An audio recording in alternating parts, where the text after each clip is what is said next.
लेकिन दोनों पद मिल करके अब एक पदार्थ का बोधन कर रहे हैं। राजा संबंधी पुरुष, राजा पुरुष शब्द का अर्थ क्या है? राजा संबंधी पुरुष।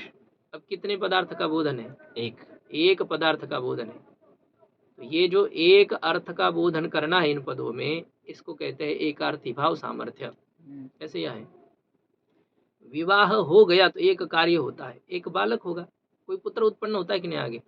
तो ऐसे ही समास जब हो गया दोनों पदों का मिल करके तो एक अर्थ का बोधन करेंगे, वो एकार्थ बोधकता उसमें आ जाती है। तो यह एकार्थ बोधकता भी एक सामर्थ्य है। पहले दोनों एक दूसरे को चाहते हैं, फिर उसमें एकार्थ भाव हो जाता है, अर्थात एकार्थ का वे बोधन करते हैं। ऐसा यह है।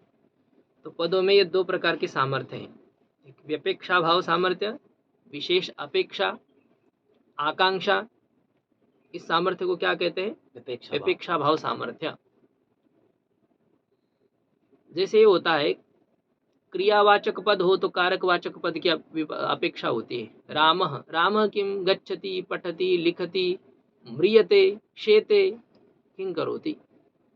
रामः, इस कारकवाचक पद को क्रियावाचक पद की आकांक्षा होती है, और क्रियावाचक पद को भी कारकवाचक पद की आकांक्षा होती है। गच्छति, कह गच्छति, शेते, कह शेते, पठति, कह पठति। क्रियावाचक पद कारकवाचक पद की अपेक्षा करता है, कारकवाचक पद क्रियावाचक पद की अपेक्षा करता है। प्रकृति प्रत्यय की अपेक्षा करती है और प्रत्यय प्रकृति की अपेक्षा करती है ना। दुनिया में ऐसा ही, गुरु चेला की अपेक्षा करता है, चेला गुरु की अपेक्षा करता है, स्त्री पुरुष की अपेक्षा करती है, पुरुष स्त्री की अपेक्षा करती है, होता है। परस्पर ये अपेक्षा का भाव है। देखा जाए तो भोजन हमारी अपेक्षा करता है और हम भोजन की अपेक्षा करते हैं। कल्पना है, वैसे भोजन की कोई अपेक्षा नहीं है, फिर भी कोई पड़ा हुआ है पदार्थ सुंदर है, वो सुंदर पदार्थ आपको इस प्रकार से कहता है कि मेरा उपभोग करो, मुझे देखो, ऐसा। तो हम उसे चाहते और वो हमें चाहता है। ऐसा जो होता है, ये परस्पर आकांक्षा, विपेक्षा भाव सामर्थ्य और एकार्थी भाव सामर्थ्य, ऐसे दोनों सामर्थ्य जिस पदों में हो तो वहीं पर ही समास समझना चाहिए। नहीं तो सामर्थ्य न हो तो समास नहीं करना है, जबरदस्ती समास नहीं करना है। किसी एक की इच्छा न हो तो जबरदस्ती से विवाह नहीं करना है, ज्यादा दिन नहीं रहते फिर। यह है समर्थ पद विधि। परिभाषा कह रही है कि पद संबंधी जो कार्य होता है वह समर्थ के आश्रित समझना चाहिए। ऐसा ही समर्थ के आश्रित होगा। पद संबंधी कोई वाक्य के अर्थ का भी आप अन्वय करना चाह रहे हैं तो किस पद के अर्थ का किसके साथ अन्वय करना है, समझ करके करना है। क्या इस पद को उस पद की अपेक्षा है या नहीं, यदि नहीं है तो आप नहीं करेंगे। अब हम कैसे समझें कि क्या है, राज्ञः पुत्रः एति पुरुषोपसार्यताम्, राज्ञः पुरुषः एति पुरुषोपसार्यताम्। अब यहाँ पर राज्ञः पद का अन्वय पुत्र के साथ करना है या पुरुष के साथ करना है। राजा का पुत्र आ रहा है, पुरुष को हटाओ, अथवा राजा का पुरुष आ रहा है, बालक को हटाओ। कि दोनों भी वाक्य बन सकते हैं। राज्ञः षष्ठ्यंत पद है, इसका संबंध आप पुत्र के साथ भी कर सकते हैं, पुरुष के साथ भी कर सकते हैं। राज्ञः पुत्रः आगच्छति, पुरुष अपसार्यताम्, पुरुष को हटा दो, अथवा राजा का पुरुष आ रहा है, बालक को हटा दो।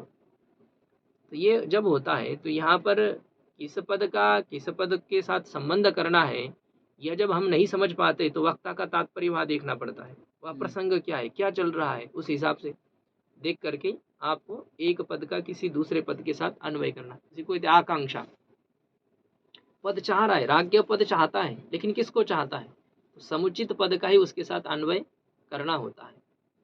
वक्ता के तात्पर्य के माध्यम से इस पद को किसके साथ जोड़ना है, जो जोड़ना है, तो ये भी एक पद संबंधी कार्य है। वाक्यार्थ ज्ञान जो होता है वह भी पद संबंधी कार्य है। नहीं तो हमें यह भी एक होता है ना कि पद संबंधी यो विधि, पद संबंधी जो कार्य क्या, हमारे सामने तो समास ही है, और कौन सा है पद संबंधी कार्य जो कि समर्थ के आश्रित होता है। यह बात आपको कही, जैसे कि कोई वाक्य हम जब बोलते हैं तो एक पद का दूसरे पद के साथ संबंध रहता है, दोनों पद एक दूसरे को चाहते हैं, ऐसे चाहते तभी तो बोलना होता है।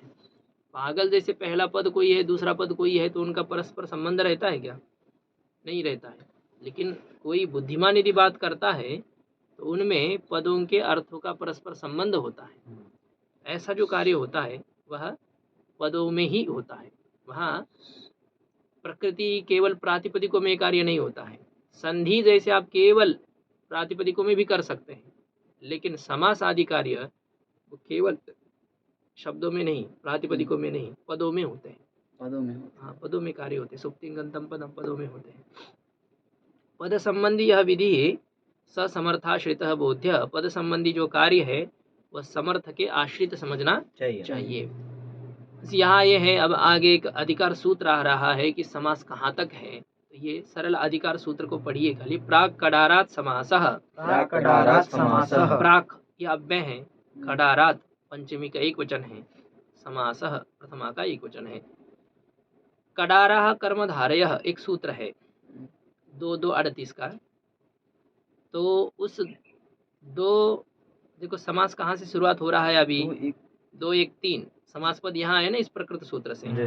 अब इस सूत्र से लेकर के समास का अधिकार कहाँ तक है, कडारः कर्मधारयः इति अतः प्राक। कडारः कर्मधारयः ये जो सूत्र है द्वितीय अध्याय के द्वितीय पाद के 38वें क्रमांक का सूत्र, इससे पहले तक समास को अधिकृत किया जाता है। ये सब समास का क्षेत्र है। यहाँ से वहां तक ये किसका अधिकार क्षेत्र है, समास का अधिकार क्षेत्र है। जैसे ये जो है यहाँ गंगा जी के इस तट पर ये स्वर्गाश्रम का क्षेत्र है, उसका यहाँ उनका यहाँ पर अधिकार है। वैसे यहाँ कडारः कर्मधारयः ये जो सूत्र है, इस सूत्र के पहले तक इत्यतः प्राक, इससे पहले तक समास इति अधिक्रियते, समास ये जो पद है इसको अधिकृत किया जाता है। तो इसमें होने वाले कार्यों को समास कहेंगे। यहाँ से वहाँ तक ये पूरा समास का क्षेत्र है। बस अब पहला समास है केवल समास, उस केवल समास का विधायक सूत्र है, उसकी चर्चा हम लोग कल करते हैं। ओम पूर्णमदः पूर्णमिदं पूर्णात् पूर्णमुदच्यते पूर्णस्य पूर्णमादाय पूर्णमेवावशिष्यते। ओम शांति शांति शांति। शांति।